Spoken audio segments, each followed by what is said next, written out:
Bonjour à tout le monde, bonjour. Alors nous sommes le 3 janvier 2025. Donc je vous souhaite particulièrement mes vœux les meilleurs pour cette année 2025. Et ma prière, c'est que le Seigneur vous bénisse, que le Seigneur garde vos familles, qu'il vous garde tout au long de cette année. La vie est un combat, c'est une grâce. Et je peux vous rassurer qu'il y a beaucoup de personnes qui n'ont pas vu le nouvel an dehors. Ils ont vu le nouvel an alité sur un lit d'hôpital. Ce n'était pas facile. Il y a d'autres qui actuellement sont condamnés par la médecine. Il y a certains qui ont vu le nouvel an incarcérés, donc à la prison de Yéné. Il y a d'autres qui n'ont pas pu. Voilà, suite aux accidents tragiques qu'on a enregistrés ces derniers temps. Mais la vie, comme je disais, c'est une grâce. Et l'Ecclésiaste chapitre 8, le verset 8 dit que l'homme n'est pas maître de son souffle pour pouvoir le retenir. Et il n'a aucune puissance lors du jour de la mort. Et il n'y a point de délivrance dans ce combat. Donc l'Ecclésiaste, qui était un homme comme nous, un des écrivains de la Bible, un des auteurs des livres de la Bible, dit que l'homme n'a pas le contrôle sur le souffle de sa vie. C'est pourquoi aujourd'hui, on a connu des personnes assez influentes, des personnes riches, telles que Michael Jackson. On a connu des hommes influents qui avaient beaucoup de richesses, mais qui, lorsque la mort a cogné, a toqué à leur porte, ils n'ont pas pu, malgré leur richesse, repousser la mort. Qu'en est-il aussi de toi, mon frère? Qu'en est-il de toi, papa, en cette année 2025? Qu'en est-il de toi, ma soeur? Qu'en est-il de toi, maman? Lorsque la mort frappera à ta vie, à la porte de ta vie, tu ne pourras pas repousser la mort d'un seul jour ou d'une seule seconde.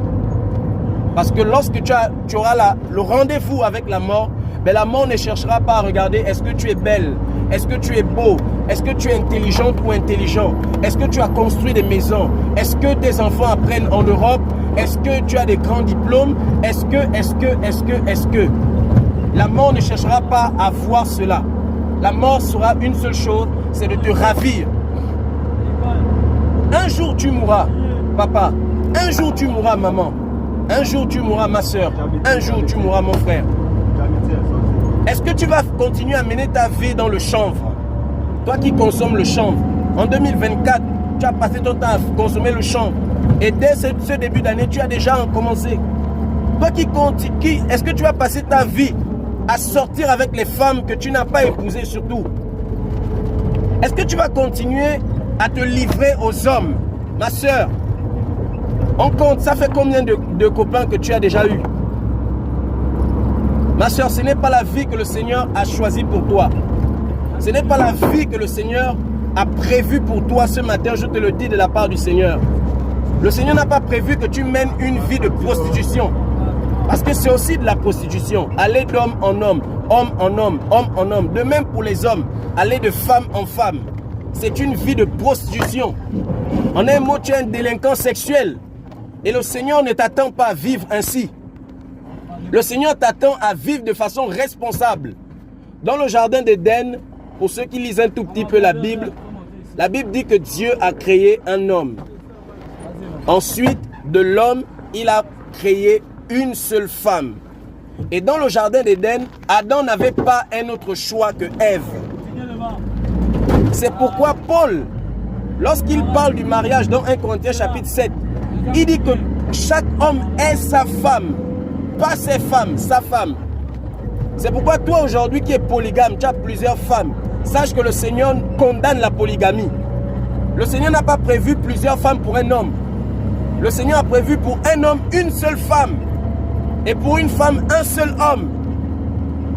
Pour vous, mes sœurs, tu vis avec un homme, mais vous n'êtes pas mariés. C'est un péché aux yeux du Seigneur. Si cet homme t'aime, si tu l'aimes, mariez-vous. Mariez-vous. Légalisez votre relation. Et c'est ça la volonté du Seigneur. C'est ça la volonté du Seigneur pour ta vie. Ma soeur, je ne te condamne pas, je ne suis pas meilleur que toi. Mais il y a de cela quelques années en arrière, moi aussi j'étais lié par ces mêmes péchés. Moi aussi j'étais esclave de la musique du monde. Moi aussi j'étais un grand tricheur à l'école. Moi aussi j'étais un voleur. Il m'arrivait même de voler la nourriture à la maison. C'est aussi du vol aux yeux du Seigneur. Mais un jour, Yeshua HaMashiach, Jésus-Christ de Nazareth, a délivré ma vie de la puissance du péché. Et c'est cette puissance que je te présente ce matin. Si tu crois en cette puissance qu'est Jésus-Christ de Nazareth, ta vie peut considérablement changer. Tu n'auras plus besoin d'avoir une vie instable, d'aller homme en homme. Le Seigneur veut te responsabiliser, toi ma jeune sœur. Toi ma jeune sœur. Le Seigneur veut te responsabiliser. Le Seigneur ne veut pas que tu cours après les hommes, que tu cours après le mariage.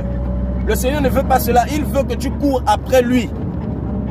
Voici pourquoi le Seigneur disait dans Matthieu 11, le verset 28, « Venez à moi, vous tous qui êtes chargés et fatigués, je vous donnerai quoi? Du repos. » Oui, ma soeur, tu as tellement parcouru d'homme en homme. Mais le Seigneur maintenant frappe à la porte de ton cœur. C'est fini cette vie. Il faut que tu rentres dans la bergerie. Il faut que tu arrêtes avec le chanvre, mon frère.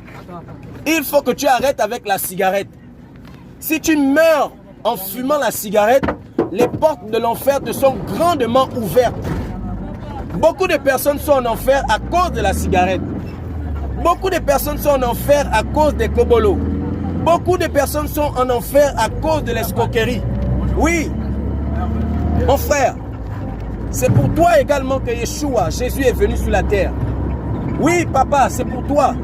Depuis des années, tu vis avec maman. Depuis des années, tu vis avec elle. Tu lui as déjà donné beaucoup d'enfants. Mais tu ne veux pas aller la marier. Le Seigneur te demandera aussi des comptes. Il te demandera des comptes pour cela. Tu es en train d'utiliser la fille d'autrui. Et après, pour un motif quelconque, tu vas dire qu'elle ne te respecte pas et tu vas la jeter dehors. Le Seigneur va te demander des comptes pour cela aussi. Et c'est davantage de temps pour nous interpeller, mon frère. Ce n'est pas une plaisanterie. Aujourd'hui, le Seigneur peut ôter ta vie. Aujourd'hui, tu peux ne pas voir minuit. Aujourd'hui, tu peux ne pas voir le lendemain. Car seul le Seigneur connaît la fin de tout homme.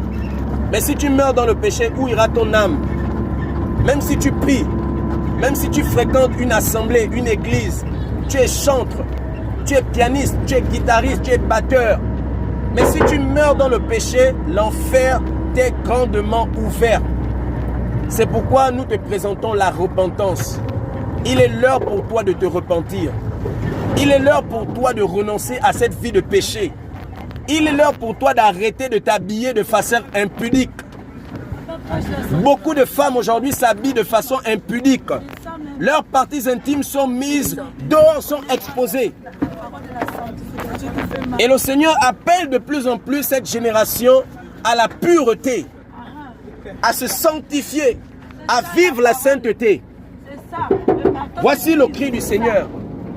Le cri du Seigneur, c'est que tu vives la sainteté. Ma soeur, tu m'écoutes. Vis la sainteté, c'est possible. Lorsque le Seigneur, non, ne prends pas l'argent, excusez-moi. Je n'achète pas la parole, c'est la non, c'est bon. Donnez ça à ceux qui en ont besoin. Alors, lorsque dans les Écritures, on nous présente une femme qu'on avait surprise en train de commettre l'adultère, on l'a amenée devant Jésus et on lui a dit ce jour, selon la loi de Moïse, cette femme doit être lapidée. Mais toi, que nous dis-tu? Jésus se lève et il dit que celui parmi vous qui n'a jamais commis de péché, jette le premier la pierre. Tous accusés par leur conscience, ont jeté tous les pierres, ils sont partis. Et lui en retour, lorsqu'il regarde la femme, il dit, femme, où sont ceux qui te persécutaient, qui t'accusaient? Moi non plus, je ne te condamne plus, je ne te condamne pas. Mais va et ne pêche pas, ne pêche plus. Jésus ne peut pas te demander de ne plus pécher si il sait que tu n'as pas la capacité de ne plus pécher. S'il te demande de ne plus pécher, c'est parce qu'il sait que tu as la capacité de ne plus pécher. Tu peux avoir un foyer stable, tu peux te marier, fonder ton foyer responsablement. Tu peux le faire, c'est possible. Le Seigneur t'appelle aujourd'hui. Tu ne diras pas au Seigneur, je ne savais pas, je n'ai pas écouté. Car maintenant tu sais et maintenant tu as écouté. Le Seigneur t'appelle à la repentance, ma soeur. Je t'en supplie. Arrête de te tromper, arrête de te séduire. Tu connais ta vie. Tu sais que la vie que tu mènes n'est pas une vie propre aux yeux du Seigneur. C'est pourquoi il suscite ces temps pour t'interpeller. C'est le temps pour toi de mener une vie propre aux yeux du Seigneur. C'est le message avec lequel je te laisse. Prends-en conscience et fais le bon choix, celui d'accepter Jésus-Christ comme sauveur et Seigneur de ta vie personnellement. Et tu verras ce qu'il fera dans ton cœur. Que Yahweh soit béni. Bonne journée à tous. Alors on va descendre, on va prendre le texte.